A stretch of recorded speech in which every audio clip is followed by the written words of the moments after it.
What is up, everyone? Welcome back to Base Damage, and Happy New Year! The first video of the year. I wanted to be discussing the wrapping up of the tournaments and everything over the course of the fall season and everything, right before Worlds is going to be happening in February of 2024.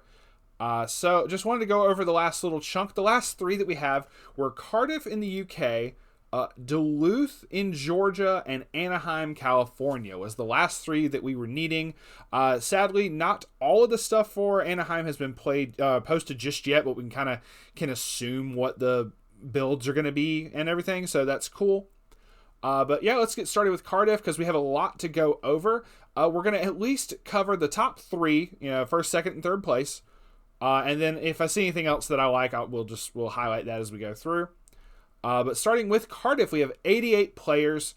The winner was a Hololive Secret Society treasure box, which is basically utilizing the level 3 Marin. Yes, okay, I had to make certain for the climax.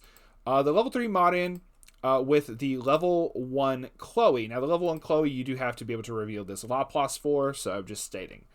But no, this is a really fun build. I do not own any copies of Marin, though. That is very sad. But yeah, no, really, really cool to see Hololive topping. I absolutely will always accept that no matter what the build is. The second place was the Toph Azula deck, utilizing the standby level 3 Azula that lets you sack the level 0 Sokka and everything for getting off like way more attacks because the Sokka summons more. And the level 1 Toph engine off of a gold bar. It's just really nice. I want to eventually make a deck profile for this and kind of put my own little spin on it.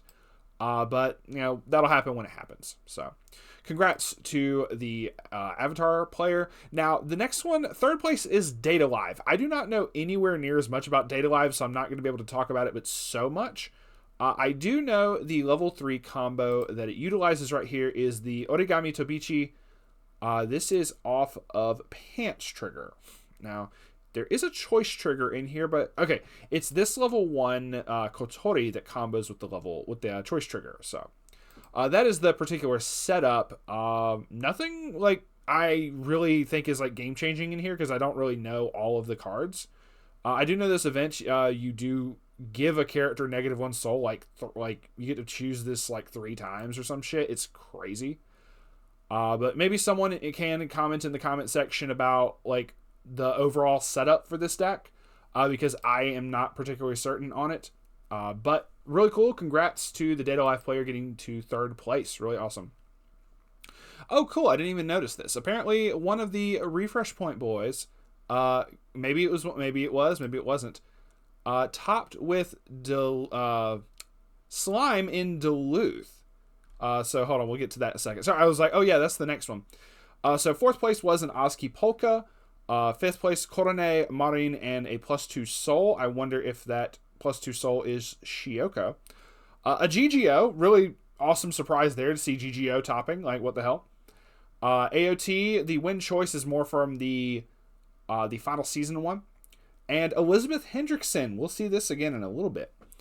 And getting on to Duluth. So the first one was Standby Muron. So it makes me question if this was, it says Refresh Point Weiss Schwarz on YouTube. It makes me question if it was Ben. So if it is, hell, awesome. Shout outs to the Refresh Point boys. I love to see them topping. It's awesome. But it is the typical Muron setup, but they changed it obviously because the ban list hit this level 2 Muron with the level 1 Shizu that everyone was running. So they decided to opt for the standby version. They are running it. This level 1 Swept Along Rimuru is the climax combo with it, which basically just lets you trigger check twice. So really cool. Otherwise, it's basically the same top end, and people just running more of this to be able to search for the level 2 Muron. Like, oh, well, that works. You still have to worry about Shuna coming down and giving all of your fuckers hexproof. So there you go. Congrats once again to Ben, if that's the case. Next one, second place was Adventure Time. Once again, kind of like with Data Live, I have nothing to say about this because I'm glad that they topped with it, but I know nothing of Adventure Time. I've very much avoided it. So yeah, no, really fucking cool. Glad to see it. Because it's not one. It is not one that tops a whole bunch. I think there's only been one or two other Adventure Time decks that have topped this season. So really cool to see that. And third place was Overlord, the typical Ainz and Shaltir build with the trying to summon out the level 3 Sorcerer King Ainz and utilizing the level 1 Shaltir for your advantage combos, Gold Bar and Salvage. And this is another one that I've seen pop up a whole bunch, and I've been telling Rex about this, and he fucking loves it. Azure Lane, both Bardor for this, got 4th and 5th place. We do have another Data Live, the 8-book version. RSL, I actually had to look up. That's the Review Starlight. I was like, oh, okay, so a standby door deck for that. I might actually check out that in just a second here. Let's pull it up. And then we had a Hololive Ozkigura got 8th place, which is really cool. Once again, I love to see Hololive topping. Otherwise, it didn't really place any higher than that. Duluth also had 141 players. Fucking awesome there. Then we're going to go to Anaheim in a second here. This is the... No. It was this one. I am so sorry. So this is the standby. It's still loading up some of the stuff. Okay, this does use some of the stuff from like the movie set and everything. So it's using this Making You Wait from the Karuko. Is it this one? No, that's I Am Reborn, which is this one right here. That combos with that. So there's no... That also works off I Am Reborn. Making You Wait. Okay, it's with the Futaba Isurugi. Okay. Did not know that, but like I said, I'm just taking a look real quick here. So really cool. I have to look into this build and see how decent it is. But, congrats to them. I just thought it was interesting, so I was like, I want to talk about it. And lastly, for the very end of the year, Anaheim, California, rocking up 281 players. I think that's the most players we've had at any of the regionals this entire fucking season. So I thought this was amazing. I was like very happy. I want to check. Sorry, it would just take me a moment. Okay, this one says 150 plus, so we don't know. Does anyone else even hit? I think there was at least one other that hit almost 200. Okay, so that said 173, which is really cool. 192 in Rosemont. I think that was the other biggest one. Yep, that's going to be the biggest one. So Anaheim, 281, almost 300 player turnout. That is fucking awesome. So y'all ought to hit the like button just for that. Just saying. And next, so for that we have. The first place was Elizabeth Hendrickson, which was really cool to see. The Hendrickson being the level 3 right here, working off of the Pants Trigger with Forbidden Power, and just the regular Elizabeth Brainstormer for the Climax combo. This thing sees a lot of mileage. This thing has seen a lot of mileage through several different decks. So, really cool to see that. Congrats to the person who won with 7 Deadly Sins. I don't think Deadly Sins has won any more this... I know they've topped. I'm sorry. I want to check again. Once again, it's the very end of the fucking season. I want to just do a quick rundown. Another funny thing I need to point out. Because I know we see got second place in Spain. Maybe that's what I was thinking.